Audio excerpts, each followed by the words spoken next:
kailangan ka daw hong magsalita kahit konti doon, sabi niya. Kaya kung kontihan ko lang pagsasalita ko ngayon. Hindi ko akalain na nakasuot pala kayo ng saksakan ng ganda.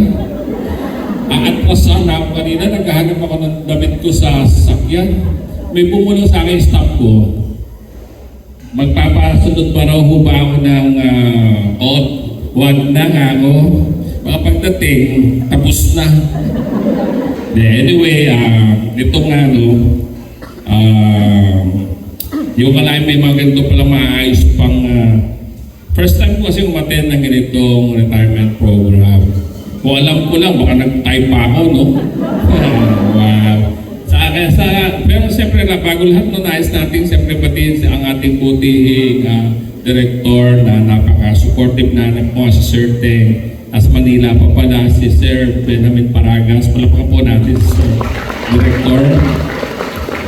At siyempre sa ating butihing napakagandang swerte mo po, Cap Victor, naman. Kay Apo Mayor Lynn Zuniega, palakpakan natin. Pwede. At siyempre si Cap Victor, palakpakan din po natin. Ayan. At sa lahat po ng mga Sangguniang Bayan members na narito, palakpakan din po natin sila. At sa ating mga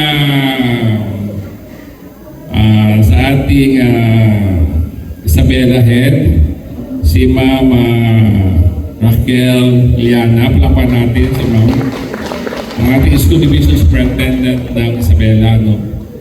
Nahanap ko si Apo sa atin, sa Santiago City pala ako, hindi pala sali yun. Hinahanap ko yung iba nating mga School Division Superintendent. Hindi pala nga sali ang Santiago City. At sa lahat-lahat doon na ito, mga ating PSDS North District Head, Sir Anthony, palakpakan natin, Sir Anthony. At si Dr. Rossini, palakpakan din po natin.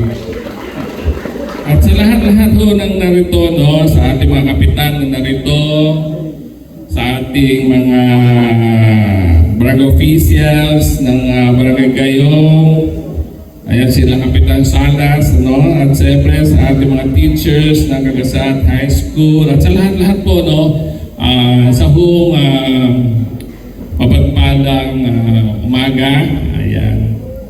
At siyempre po, katulad sinabi ko kanina, ayan, ako ho ay namangha na may ganito palang okasyon na talaga naman daig pa ang may koronasyon, na yung damit talagang at siya'y nakakangawit din sa pagkit yan, Ang ganyan. At Santiago, tunay naman, sabi ko nga, ang isa nagre-retire, hindi naman dyan natatapos na ang ating eksena sa mundong ibabaw, At alam ko naman si Ma'am Sally ay maraming iniwan na legacy sa school natin, sa kanyang dedication, sa pagmamahal at serbisyo sa ating DepEd, sa ating DepEd, At ay mapapansin naman natin talagang, at sa dami kamo ng mga naging estudyante rin para naalala ko rin si Mother, na isa ring guro si Mother. 38 years nga lang naman siya nagturo. Lamang lang siya ng 3 taon. At alam mo yung take-home pay mo malaki. Kasi malaki na siya ito ngayon, Siguro mga, di ba ng mga 5 milyon? Totoo ba? Mga 3 million plus? Hindi. Secret daw. Baka bumalato pa kayo. Diba? Nung araw, nung province, nung magtapos si Mother, 60 lang siya, nag-stop na siya. At sabi nga namin, pangaba naman ang hahanapin ni Mother, kaya inimito. Pero ang pakonsuelo, siyempre, katulad din ni Ma'am Sally, na talaga marami nagmamahal bilang guro, at isa hong napakahirap maging teacher talaga sa totoo lang. Wala pa akong nakita teacher na yumaman sa pagtuturo, di ba, Pero mayaman kayo sa pagmamahal at sa pagsiservisyo sa atin. Kung wala na hong magtuturo, wala nang matututo, di ba, Kaya ayun, kaya naman ako bilang, nung ako naging City Mayor, Ma'am Sally, talagang pinocus ko ang serbisyo natin sa educations. At lalo din, di ba? Kaya palakpakan natin ang mga sarili, may tupa kayo, nahiya pa kayo. Actually, noon nga yan, alam ni Sir Benjamin Paragas yan, na nung ako ay naging city mayor, ang SEP lang natin ay talaga namang mga 30 million pesos lang. Pero ang ginagawa ko ho, dinadagdagan ko ng 100 million pesos yearly nung ako ay city mayor. Pero huwag nyo hahanapin dito ha, kasi Santiago City yun. Kapag Santiago si Mayor Lin. Pero nung ngayon, ako ay naman naging congressman na, kaya naman pinagsikapan din natin, Ma'am Sally. Kaya nga isa lang naman din ang layunin natin, bagamat ikaw graduate na, no? Ako naman bilang mambabatas, no? Talaga naman pinagsikapan ko rin na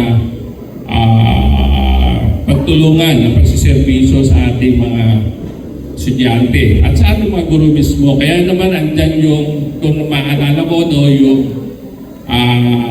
nagawa tayong mga programa katulad ng Best Friends Academic Excellence Award, na yung grade 6, grade 10, grade 12, nagbibigay tayo ng mga award dyan. At andyan din yung mga graduate ng grade 12 na talagang nagbibigay rin tayo basta may grade general weighted average na 85 and above, meron silang 5,000 pesos na tatanggap. At yung mga nag-second year, third year, fourth year, fifth year college student, ay meron din sila, basta may grade silang 89, ay may matatanggap din silang 5,000 pesos. Yun. At yung mga Latin honor na yan, yung summa cum laude, magna cum laude,